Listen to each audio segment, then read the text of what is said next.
Olá, rubro-negros, começamos agora a falar sobre o empate entre Flamengo e Fluminense em 0-0 pelo segundo jogo da semifinal do Campeonato Carioca.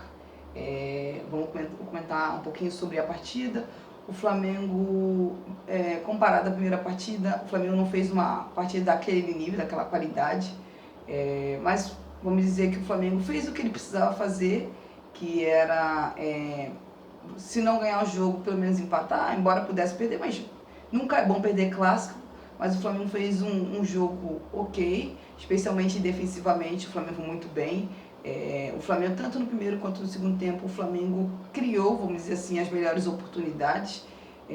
O Flamengo teve um gol anulado, que na minha opinião foi injusto, pois não foi falta. Teve lances parecidos dias antes, como o do Botafogo na Libertadores, em que o gol do Botafogo não foi anulado, porque não foi falta no jogador do Bragantino, assim como também não foi falta no jogador do Fluminense.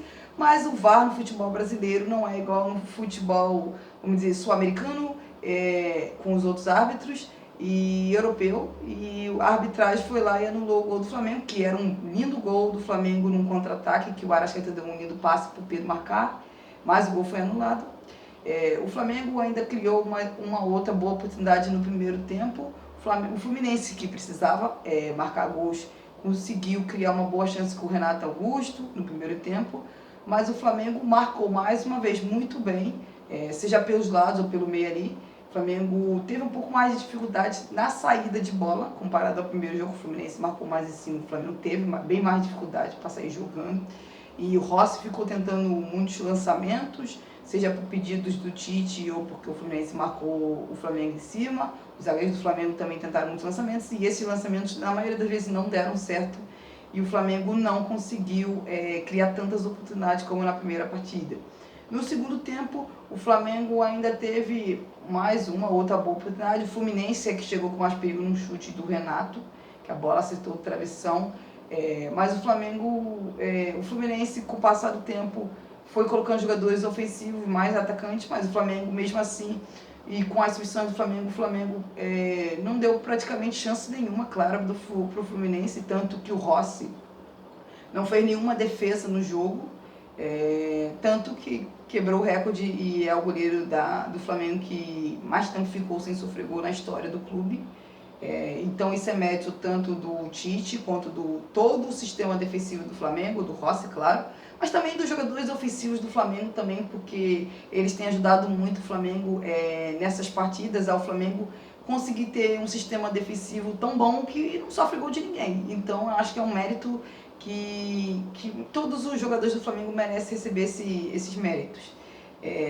Acho que o Flamengo, como eu falei, o Flamengo fez o que precisava fazer, que era manter o Fluminense sem deixar de criar tantas oportunidades. O Fluminense não fez gol mais uma vez, então só isso já era o suficiente, porque o Flamengo tinha vantagem de 2 empates, então, e se não tomasse gol em nenhum dos dois jogos, o Flamengo passava. E foi o que aconteceu, o Flamengo não tomou gol em nenhum dos dois jogos, mas o Flamengo ganhou a primeira partida e agora o segundo empate e está classificado para a final do Campeonato Carioca.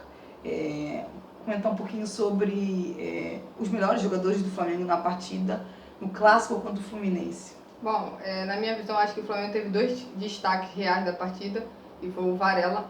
O Varela realmente está demonstrando-se ser um jogador muito bom defensivamente. Claro que ele ainda vai enfrentar adversários mais complicados ao longo da temporada e tal, mas pelo que a gente viu até agora, principalmente nos clássicos, eu coloco assim nos clássicos porque são times de jogadores de primeira divisão, então o Varela realmente se destacou. Eu acho que é muito acima da média no sistema defensivo na partida contra o Fluminense. Realmente o Varela jogou muito bem. Eu acho que o Tite está conseguindo recuperar um jogador que a gente não dava nada, a realidade é essa. Eu acho que a torcida do Flamengo não dava nada para um setor que o Flamengo realmente não tem muito bons jogadores, a realidade é essa. E bom, nesse início de temporada eu estou gostando bastante do Varela. E o outro, para mim, grande destaque da partida pro lado do Flamengo é o Fabrício Bruno. Diferente, para mim, o Léo deu em alguns lances o Léo não foi bem, como no chute de longe de distância do Renato Augusto, onde a bola bate no travessão. Para mim o Léo deu muito espaço. Já o Fabrício Bruno não deu espaço para nenhum dos atacantes fluminenses.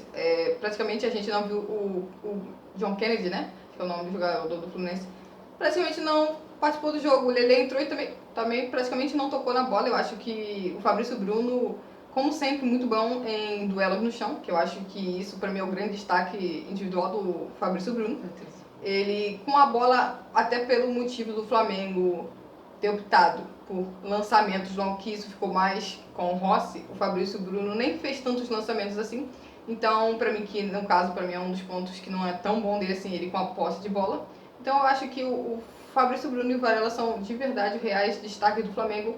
Do meio para frente, talvez o Arrascaeta e com um porém, o Arrascaeta do primeiro tempo. O Arrascaeta do segundo tempo já foi um jogador bem mais apagado, cometendo alguns erros. E talvez seja real que o Flamengo tenha realmente sentido o primeiro jogo. Por mais que tenha tido uma semana de descanso, eu acho que o Flamengo estava um pouco mais cansado nessa partida. Ficou claro que não foi apenas uma estratégia do Tite que o Flamengo marcasse do meio campo. A realidade é que o Flamengo marcou do meio campo e não tanto ofensivamente no setor de ataque do Fluminense. E, bom, no geral eu acho que o Flamengo foi ok, nada de especial. E esses para mim são os destaques do Flamengo. A gente já sabendo, já saiu o confronto do outro lado, que era Vasco e Nova Iguaçu. O meu jogo, o Vasco e Nova Iguaçu empataram em 1-1. E agora o Nova Iguaçu venceu o Vasco por 1-0. E agora o Flamengo vai enfrentar o Nova Iguaçu na final do Campeonato Carioca. O Flamengo já enfrentou o Nova Iguaçu nessa temporada, mas foi com os jovens, foi com os garotos. E o jogo acho que foi empate, foi 1-1, se eu não me engano. Com o time principal, o Flamengo não enfrentou o Nova Iguaçu, mas são os dois times que tiveram as melhores campanhas na tabela da Taça Guanabara, Campeonato Carioca. Foram os dois primeiros colocados e eram os times que tinham vantagem. Eles nem precisaram dessas vantagens, porque os dois ganharam pelo menos um jogo, empatou o outro e conseguiram chegar na final. Eu acho que para o Flamengo é um confronto que vai ser interessante. Vamos ver como o Flamengo vai jogar na final. E o Nova Iguaçu é interessante, porque sempre é legal ter um time que não é dos grandes numa final de campeonato estadual. Vai ser interessante. Foram os dois melhores times da tabela geral e agora eles dois vão decidir quem será o campeão do Campeonato Carioca de 2024.